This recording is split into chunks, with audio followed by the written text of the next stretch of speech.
অন্নপূর্ণা কিচেনে আপনাদের সবাইকে স্বাগত। আজ বানাবো দই পটল।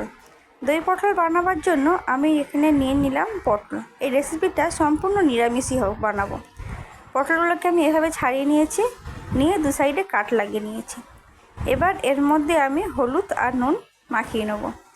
নুন হলুদ মাখিয়ে নিয়ে আমি এটাকে 10 থেকে 15 মিনিটের জন্য রেস্টে রেখে দেবো। এবার পটলের দইটা আমি বানিয়ে নেব। বাটির মধ্যে নিয়ে নিলাম দই, তার মধ্যে দিয়ে দেবো পরিমাণ মতো নুন, দিয়ে দেবো চিনি।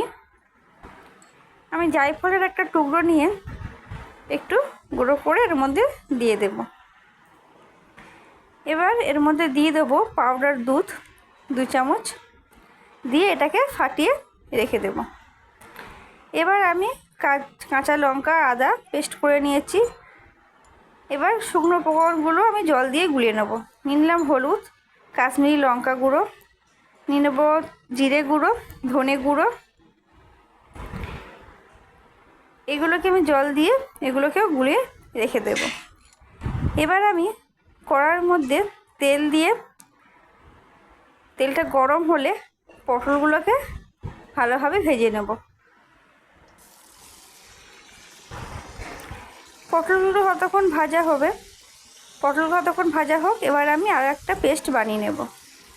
বাটির মধ্যে দিয়ে দিলাম চাল মগজ, দিয়ে দিলাম কাজু বাদাম,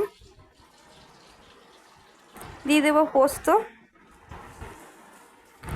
এবার এটাকে পেস্ট বানিয়ে নেব। ততক্ষণে আমার পটল ভাজাটা হয়ে গেছে, পটল ভাজাটা নামিয়ে নেব।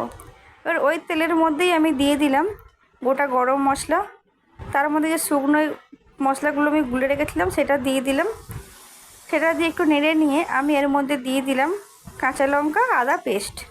কাঁচা লঙ্কা আদার গন্ধটা চলে যাওয়া পর্যন্ত আমি নাড়িয়ে নেব। নিয়ে তারপরে এর মধ্যে দিয়ে দেবো পটলগুলো দিয়েও আবার একটু নাড়িয়ে নিয়ে তার মধ্যে আমি দিয়ে দেবো কাজু বাদাম বাটা। কাজু বাদাম বাটা দিয়ে আমি ভালোভাবে কষিয়ে নেব তেল ছাড়া পর্যন্ত। তেল ছেড়ে গেছে, এবার এর মধ্যে আমি দিয়ে দেবো ফেটিয়ে রাখা টক দইটা দিয়ে আমি একটু জল দিয়ে দিলাম। এবার এটাকে আমি ঢাকা দিয়ে রাখবো 10 থেকে 15 মিনিট। আপনারা চাইলে এটা পুরো শুকনো করতেও পারেন, আমি একটু গ্রেভি রেখেছি। এবার এটা হয়ে গেছে, এর মধ্যে আমি কাসুরি মেথি আর গরম মশলা দিয়ে দেবো। আমার রান্নাটা পুরোপুরি কমপ্লিট।